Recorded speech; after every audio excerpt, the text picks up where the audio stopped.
So this talk is a bit strange because it's coming from an internal talk I was giving at Datadog for some time. And after 7 years doing chaos engineering, I realized that what we do at Datadog, of course, is a bit different than what we find outside in other companies. And like many people, so I participated in a bunch of like groups, for example, the French group of chaos engineering with multiple companies.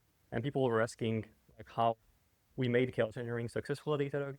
And so like thinking about that, I realized that what we were doing with chaos engineering wasn't really what people think about chaos engineering in general. So that's a bit what I tried to put into this talk. And when I started to look at the different definitions of chaos engineering, this is a bunch of things you can find out in the wild. So this is the most famous one, of course, which is on the Principles of Chaos Engineering website, saying that the discipline of experimenting on the system in order to get confidence. But you can find many others, and you will find always the same topics. This one is about injecting faults.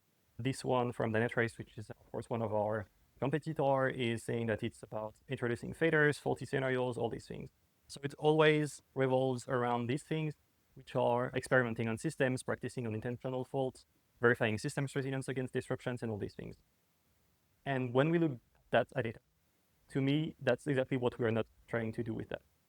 So what I like to talk about when I talk about chaos engineering is about the fear of fault testing, because this is what comes every time. If you look at the tools that we have when we sell chaos engineering as vendors, you have all these things. So you have Gremlin, which is very famous for that. You have some open source tools, Litmus, Chaos. You have the Chaos IQ Chaos Toolkit, and ourselves we have the Chaos Controller, which is a data open source project for Kubernetes, which is like a controller injecting fault. So good, we have that. But do you know the main reason for not adopting chaos engineering across companies right now? And if you don't know, you look at Gartner. And basically the biggest one is the fear of causing a disruption, which is, of course, expected because that would impact the business. And the previous talk mentioned that for a company, you have multiple things that they care about, and it's the business, the risks, all these things, and you are increasing that.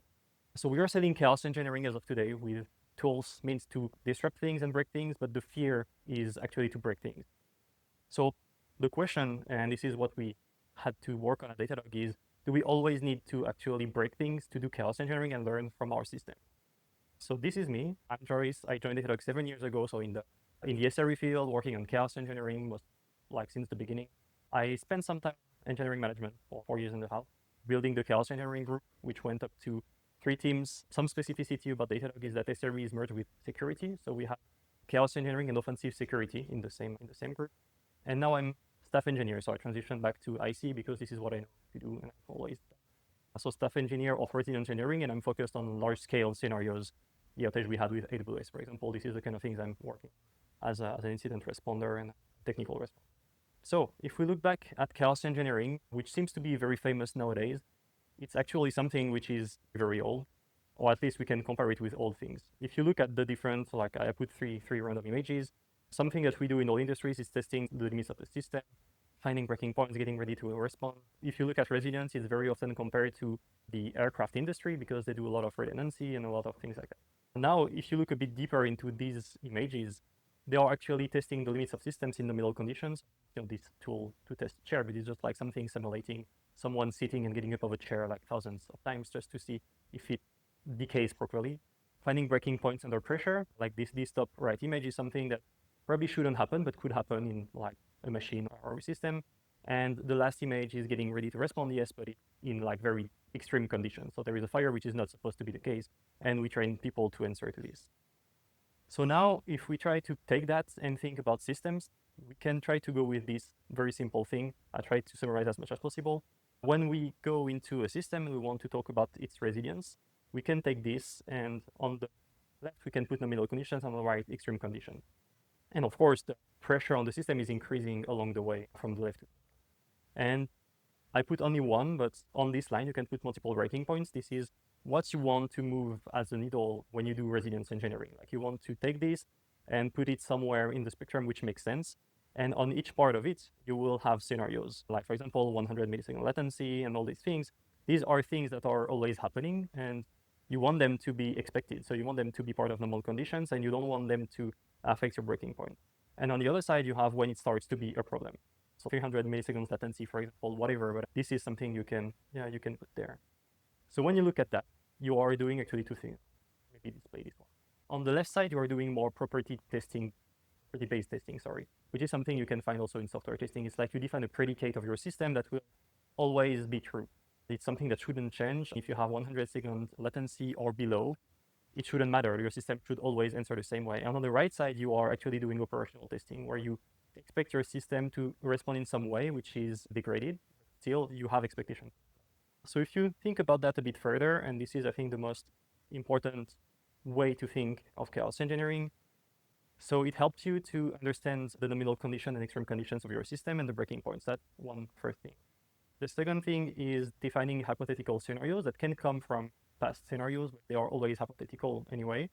And yes, even the normal ones count. You have also to think about the scenarios that are usual, happening all day long, but they still matter, because if you don't consider them and suddenly like a breaking point goes too much on the left, you will be impacted very often by those ones. You establish predicates, which is also very important, because this is how you define your system resilience properties. That's something, when we define a system, very often you will find people defining a system with the way it interacts to load, for example, or like the dependencies, all these things. But like more rarely, you will talk about predicates of the resilience properties, like how it is supposed to react in this or this scenario, depending on the code path, how you have degraded modes, for example, all those things. And finally, the last one, it helps you also to write down emergency runbooks that your organization will have to use for the extreme scenario, because your system breaking in an extreme scenario doesn't mean that it's a bad thing. Sometimes it has to break, but you have to make sure that you actually write documentations and knowledge about that. So if you look back at this, like chaos engineering in the end is not really the discipline of breaking things on purpose, but to me it's more a way to formalize the knowledge around one system. And this knowledge is formalized, as I said, predicates, properties, scenarios, all these things. So if we think about incident management, and I will give you some details about how Datadog is made, but in SRE, we have chaos engineering, we have some security teams, but we also have incident management, which is a set of teams that will be focused on how do we operate incident at scale at Datadog. And it's no different.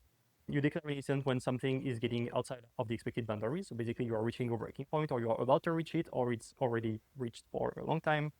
But in the end, your system keeps having things that are more or less expected, but that are not ideal, like network latency, dependencies restarting, especially in the era of Kubernetes. You have pods everywhere, they keep restarting, you have nodes being replaced, you have loads sometimes, and all those things. And so most of the time it's good, and sometimes it's not. And when it's not, you declare an incident usually. And this is when your expectations start to drift from the reality. So when you declare an incident, something happens, you still don't know why, you have to do entire incident response, investigation, all those things. But at some point, when you're ready, we'll start to write a postmortem. And the postmortem is something that will really help you to explain what happened, but also to reflect on why it happened, how it could have happened differently, sometimes better, sometimes worse. So like, were you lucky, and all these things. And this, once it's done, you will have follow-up items that will help you to take the reality, to take your expectations, and reunite both. Usually you want to change your expectations. Usually you want to change the reality, arguable. And so if you go back to chaos engineering, how is it different in the end? Chaos engineering is an incident in some form. Chaos engineering helps you to confront the reality with your expectations. And that's pretty much it. And you learn from that. So if you look at this from the chaos engineering angle, you can think about the different reality. When you start to do chaos engineering experiment, or when you have an incident, what happens is that you have expectations, you are not totally sure about the reality. So your first thing is that you will get this. At some point, you realize that the reality is known, and eventually it's not exactly what you expected, but still, you have to do something with that. So we'll define action items, you will start to iterate on that, you will start to have different game days, for example, and you will reach some point where the reality is aligned with your expectations at one point in time, which is good. And most of the time, this is where companies stop. Like, they reach this step and they're like, okay, it's good, so we'll go to the next thing, which is the next AWS outage, for example, or whatever will happen. And we will continue this cycle. But the issue is that if you stop there, this reality will be out of expectation in 1 week or 2 weeks from now, because everything keeps changing. So what we do at Datadog, because we are an observability company, and so we have to use also our own tools and rely on that, is to integrate our observability on top of those things. So you define reality, you define expectations. So how do you set up some monitoring on top of that will always check things are aligned at all times? So we divided that in two different concepts, let's say. One about the chaos experiment and one about chaos testing. Chaos testing is really how do you approach chaos engineering software testing, because in the end, that's what it is. And what's important is also that those steps, the first ones, experiments, they don't need actual injection. Why? Because at Datadog, we have multiple incidents every day. Sometimes they are small, sometimes they are big, but we have incidents every day. And incidents are a source of knowledge. They already confront the reality with your expectations. They already have a fault, usually. They have a lot of different things, and people are doing postmortems because they have to. It's something they have to do if they want to make their system better. So with this in mind, when you have that, you move from your experimentation to something which is continuously verified because you have your monitoring, checking that your reality is always matching your expectation. But like continuous has been a real issue at Datadog for many reasons. The first one is making something continuous with chaos engineering is very difficult. Either you keep doing fault injection, which is like a very common thing on there, but the issue is that how do you make things stable? We had an issue at Datadog at some point because we have multiple environments, we have a staging one, and when everyone starts to do chaos engineering on the staging environment, it's a mess. Like the thing is constantly being broken. So of course, usually like it's supposed to be stable, and so it should not affect the entire system. But the thing is that when you have concurrent faults happening, it's really hard to make sure that they are not stepping on each other or having a very strange side effect. So continuous is a bit difficult. So we started to think about two different areas which we can test. The one is the local change and the environmental change. Why the local change? Because every time, like every day, you ship new code, and so the code path is changing, and so your predicate can be changed even if you like read silently, even if you don't know about that. So integrating that into your CI/CD is the most important thing. But the issue is that you have dependencies, you have a lot of interactions with other systems, and this you don't know how they change when they change, and you can't rely on that to actually run your own test. This is a bit like the butterfly effect when you have one thing changing very far away, and for some reason it has like very bad repercussions on your system. So this is why we introduce also periodical testing, which can be based either on events or it can be based on a cron job, for example, like every day, every week, every whatever. But in both cases, the idea is that you test as much as possible, so you catch breaking changes as soon as possible. So when we try to apply that at Datadog, of course, we started to face some scaling issues. At Datadog and in most companies, the idea is that all engineers should actually focus on service reliability and security because they are developing something and we expect them to care about that, but they are not experts. And so the first thing we thought about and tried to do is how do we turn them into experts?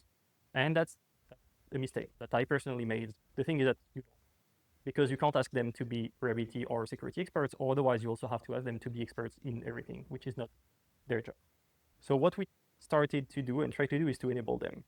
And to enable them, we wanted to reduce the amount of investment they want, which is, I think, what every product, even if internal to the company, tried to do, and scope that to the thing they know, which is their services only. They don't have to care about Kubernetes cluster, they don't have to care about AWS region, they don't have to care about all these things because it's too broad and too far from their services. And on the other hand, we are experts because we are building tools for experts, but there is no reason that we shouldn't choose them and actually act as experts to define baselines they can follow, to define shaders, to define all these things, guide them. And so we created the Chaos platform, which is like a fancy internal UI, which doesn't serve anything outside of Datadog. To be honest, it's pretty unusable if you don't work there. But the idea is that like we try to gather at one place the tools that people care about. So it's like an easy access, but it's also only speaking about their services. If you are a service owner at Datadog, you go there and you see your services, only your services, and you go to that service page and you will find further scenarios for your services. So how do we do that? Basically, once again, we are an observability company. We know a lot about our internal data. So we can generate further scenarios for everything we observe. It can be, we see that you have dependencies. So here are further scenarios about your dependencies that are only for your service. We are in an AI era, of course. So we start also to generate further scenarios based on that, which can be like past incidents, which can be observabilities on anomalies that we found on your services, error logs, error traces, all these things. The principles are very simple. We wanted to be feature complete because we still have experts outside of our teams. Datadog has reliability teams outside of SRE. So you have reliability teams dedicated for specific products like metrics, for example, or logs. So they still need to focus on advanced tools. But for the non-experts, we need the golden path, which are you go there and in 2 clicks, you can do something which is valuable. Eventually, it's going to be $5. It's not going to be like $1 million value, but still, it's something that you will get value return on investment on very easily. And aligning with work units, which is what I said, basically services.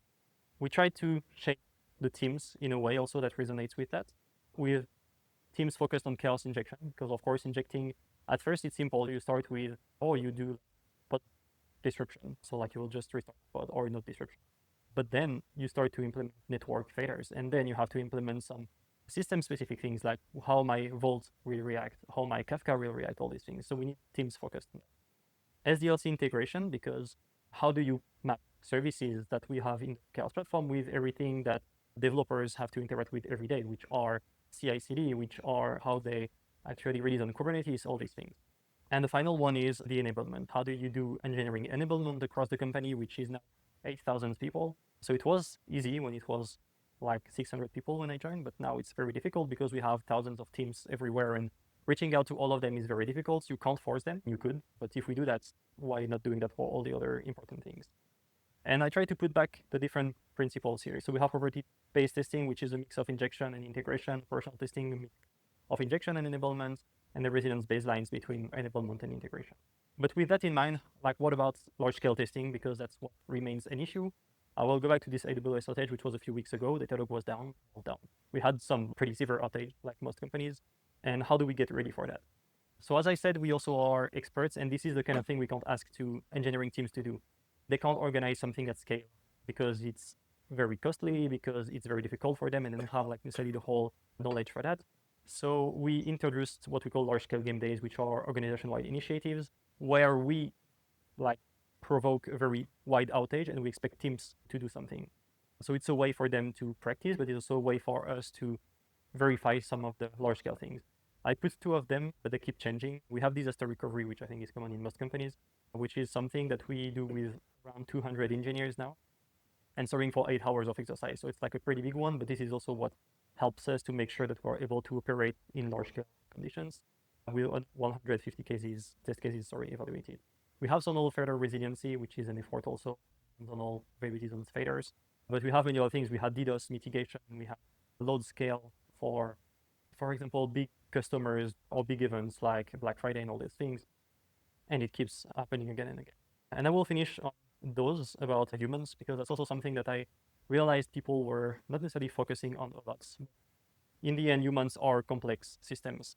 Organizations, teams, all those things that makes a company, they are complex systems made of humans, but they also have their own disruptions, they have their own properties, and they have limits. When you have an incident, on-call fatigue can lead to mistakes. I've seen people being burnt out by an incident. Something I didn't say, but I'm also what we call core incident commandment at Datadog, which means that I'm interacting with large-scale outages. So anytime there is a big outage, we have a group joining to help with coordination and all these things. And we have to care about these people. Like, it has been 8 hours, you've been in an incident, maybe just go back home and stop because it can be an issue. And this is how you have incidents in the incident. They also have scalability challenges. Also at Datadog, we are scattered around the world, so we have time zones issues, we have all those things. You don't have all the people at the same time in the company available. So making decision is something which is difficult. When you have a large-scale group, like in an outage with sometimes 500-600 different persons, how do you make consensus on something? Especially when you have leadership executives joining in, you have the CTO, he starts to say something and everybody stops because he's the CTO. That's the kind of thing that you have to deal with. They are sensitive to changes also. The context switching during an incident, it can delay the response. When you have someone technically dealing with something, but you have to ask what is the customer impact, and you have to stop them into their work because you have the support coming to you to ask for questions, and there are like 10 different people. It's like a lot of changes to take into account. They rely on the available knowledge. Like, some people will have tribal knowledge, and it's great, but sometimes you don't have these people and you have to deal with that. So they will look at the documentation, they will look at everything they have in the hand. But that's the thing, they will use what they have. So if it's outdated, if it's not true anymore, they will still use it. And as for all technical issues, each scenario is unique. Like, the people you have in one room at one point for one incident is always different, and the way they feel that day is different because maybe they had a bad morning or whatever, and they have to deal with that. That's it. Like, it makes the thing different. So the conclusion of that, and then we could have time for questions. Chaos engineering is about formalizing the knowledge, not necessarily by breaking things. It's just what mean in the end, but you can formalize knowledge and use the chaos engineering principles on top of everything, in particular incidents, because I think this is what we all have in common here. Fault injection is not necessary, as I said. Everything working at small scales doesn't necessarily work as intended at large scale, especially if we go back to this human example. One incident or scoped to one team, they will deal with that. That's great. But when you have like 50 different teams, 300 different people, like the way they will interact, the way the information will flow across the group is very different. So it's really hard to actually make predictions on that. All kind of changes can affect services. Even something which is very far away and you don't necessarily care about will maybe someday create an incident on your side. And humans are also complex systems, and that's also why we have to organize large-scale events and put them into a room where they are comfortable, because it's not a real incident. So they won't burn out. It has a start, it has an end. We know how it's going, but still it helps them to prepare in case they will face something large. And I think that's pretty much it.